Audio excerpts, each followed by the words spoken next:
দেখছেন চারদিকে আমার বাগান, তার মাঝখানে একটি মসজিদ।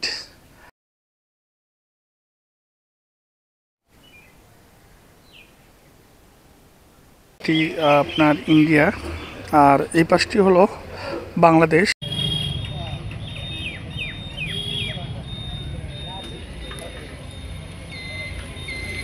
ঠান্ডার কারণে, আর রৌদ্রে যখন যাব প্রচন্ড তাপ।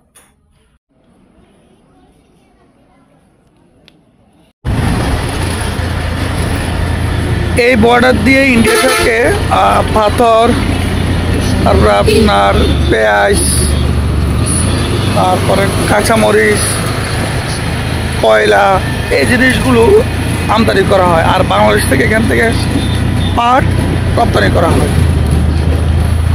সম্পূর্ণ সকল পাথর এখান থেকে।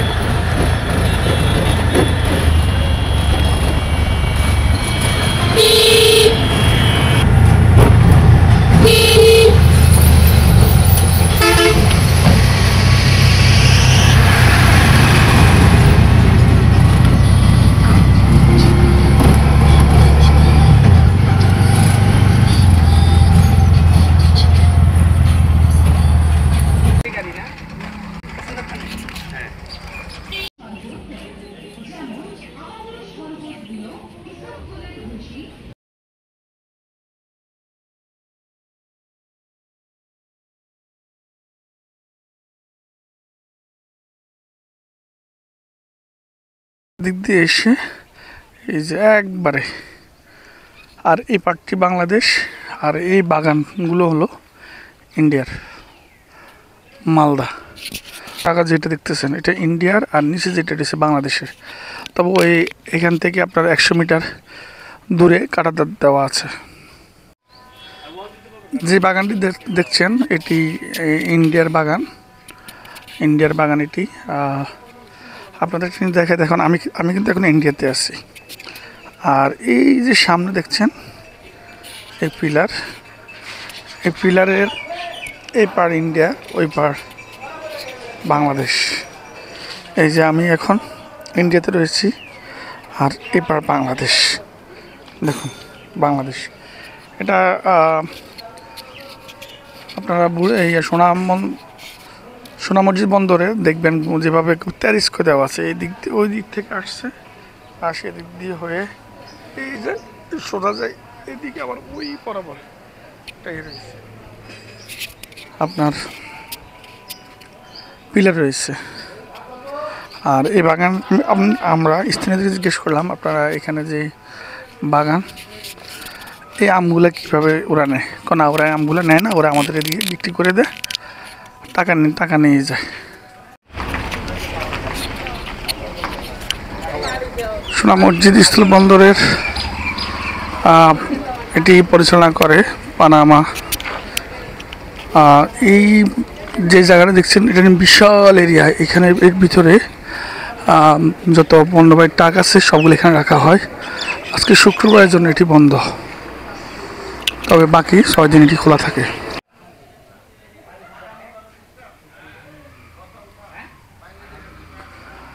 লোক মারফত অনেকে বলে 1000 বছর, আবার কেউ বলে আপনার 1200 বছর এরকম।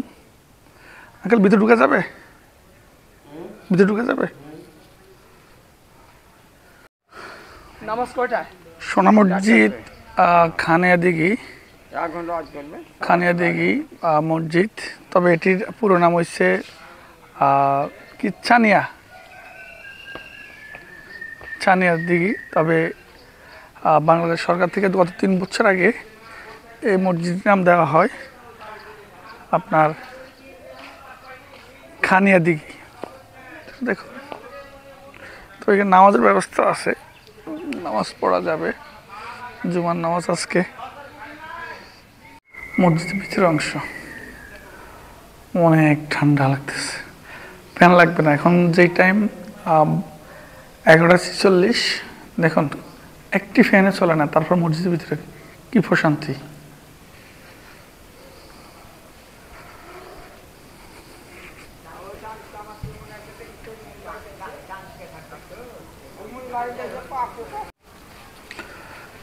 মসজিদের বাইরের অংশ। মসজিদটি এক গম্বুজ বিশিষ্ট। আমরা স্থানীয় যারা মুরব্বী আছে, জানেন ওনার বয়স 100 বা তার বেশি, এমন একজনের সাথে কথা বললাম। উনি খুঁড়িয়ে খুঁড়িয়ে বলল মসজিদটি উনি শুনছে ওনার বাপদাদা থেকে 1000 বা 1200 এরকম বছর এরকম বয়স হবে মসজিদের বয়স।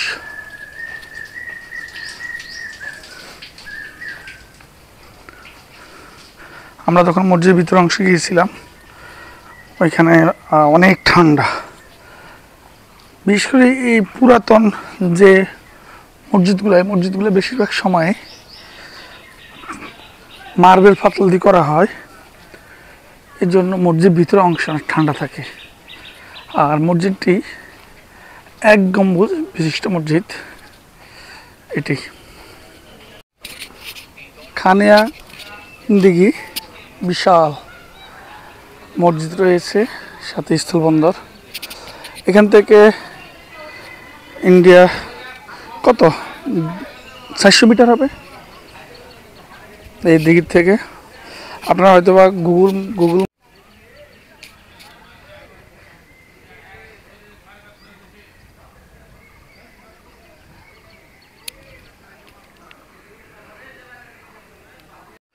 ছোট সোনা মসজিদের পাশে অবস্থিত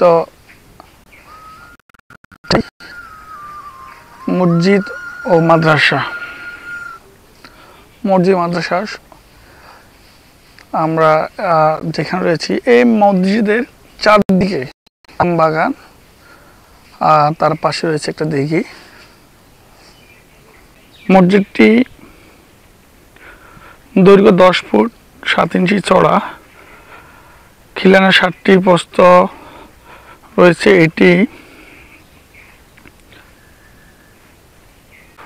79 খ্রিস্টাব্দে বা হিজরি 1484 সুলতান শামসুদ্দিন ইউসুফ সাহেবের রাজত্বকালে তার আদর্শক্রমে মসজিদটি প্রতিষ্ঠিত হয়।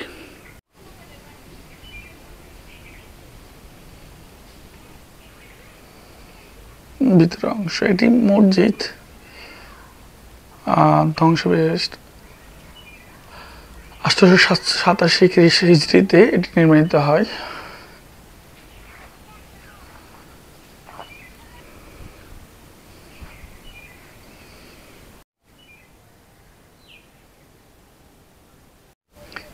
অসাধারণ ভিউ দেখেন, চারদিকে বাগান, এই যে আমের বাগান দেখছেন, চারদিকে আমের বাগান, তার মাঝখানে একটি মসজিদ। যে মসজিদটি 887 হিজরিতে নির্মাণ করা হয়, এটি অবশ্য ধ্বংসের শেষ পর্যায়ে। আর ওই পাশ থেকে, মানে ওই পাশ মালদার জানি না কোন গ্রাম, ওই গ্রামে গান চলতেছে, তা আওয়াজ আসতেছে। আমাদের এখান থেকে 200 মিটার দূরে ভারত, এই পাড়ও আম বাগান, ওই পাড়ও আম বাগান রয়েছে। দেখুন কি সুন্দর, আসলে জানি না ক্যামেরাতে কেমন লাগছে। আসবেন, ঘুরবেন। তবে আমরা এখন যে মুহূর্তে আসছি, এই মুহূর্তে দেশের পরিস্থিতি ভালো না। ভারত পাকিস্তান যুদ্ধ চলছে, তার মধ্যে আমরা রয়েছি বর্ডার। যদি মিসাইল মারে, মানে ইয়ে থেকে ভারত পাকিস্তান লাহোর থেকে পশ্চিমবঙ্গের উদ্দেশ্যে, তাহলে কিন্তু এই জায়গাটা সবচেয়ে কাছে। এই জায়গাটা আপনার ইয়ে থেকে, পাঞ্জাব থেকে কাছে, বয়ে আছে, কোন সময় গায়ে পড়ে। অনেক সুন্দর, আসলে প্রচণ্ড রোদ, অনেক তাপ, তার মাঝখানে ভিডিও করতেছি।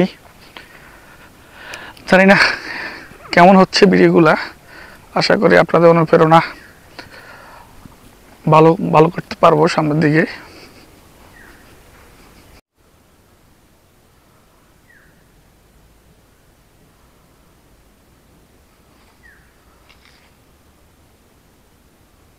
দেখেন সামনে রৌদ্র কিন্তু প্রচণ্ড তাপ, আর আমি এখন এই মসজিদের ওয়ালের সাথে দাঁড়িয়ে রয়েছি, ঠান্ডা অনুভব করতেছি।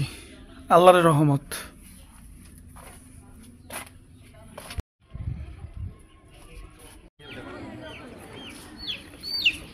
ওয়াখানা দিঘি বিশাল।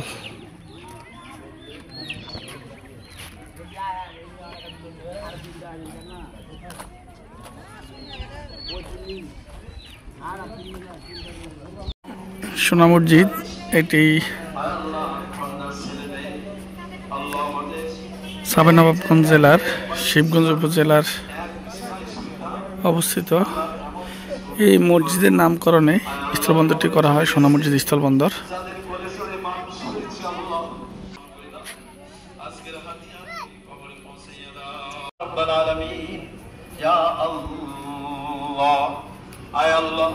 আদম আলাইহিস সালাম থেকে নিয়ে আল্লাহ যত নবী রাসূল দুনিয়ায় এসেছিলেন উপরে